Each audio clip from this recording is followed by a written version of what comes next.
1985's Day of the Dead. It's a film I really ain't like all that much, and it's certainly one of the weaker movies of the late George A. Romero series.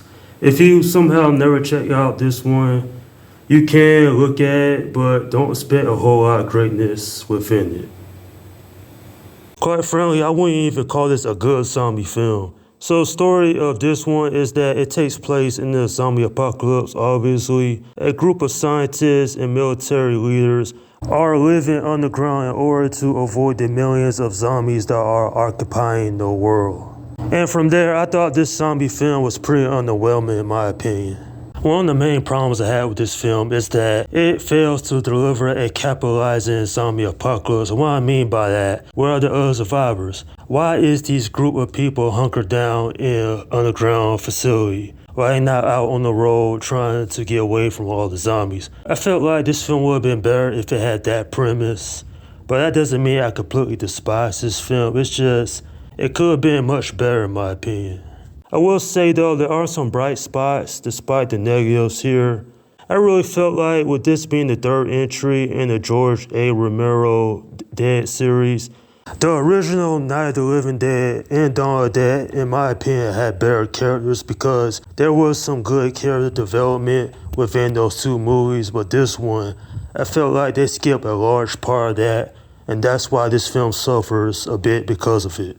Nonetheless though, at the end of the day, when it comes down to it, there are far better zombie movies out there. And in a lot of ways, this one gets lost in the shuffle. Another thing that doesn't help this film is the hammy acting.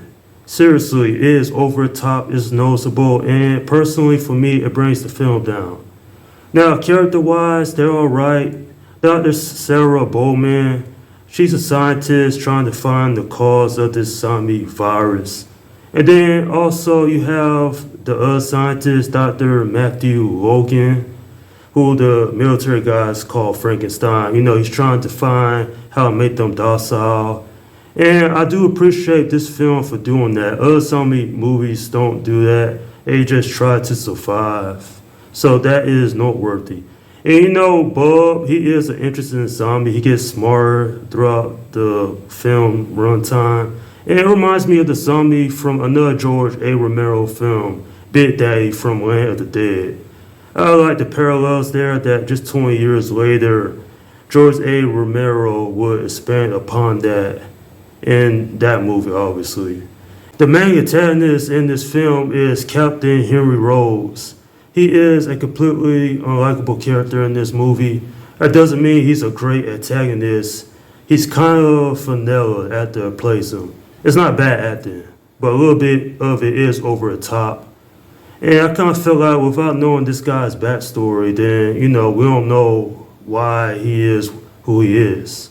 Maybe it's because it's a zombie apocalypse, or maybe because he lost a lot of men. He did say that in the movie. Nonetheless, though, he's not a horrible antagonist, but he's not one of the greatest in a zombie movie either. I'm giving this film a 6 out of 10. This one is okay. Nothing mind-blowing, nothing special, but I will say is that all is not lost. And what I mean by that, there are some moments that are enjoyable throughout this film. It's just bogged down by filler. This movie ain't great and I'm not a fan of it. And this is obviously one of the weaker of the zombie films that came out throughout the decades. And this one just didn't do it for me personally.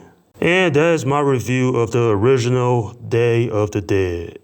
Okay, leave your comments down below in the section and let me know what you think about this movie.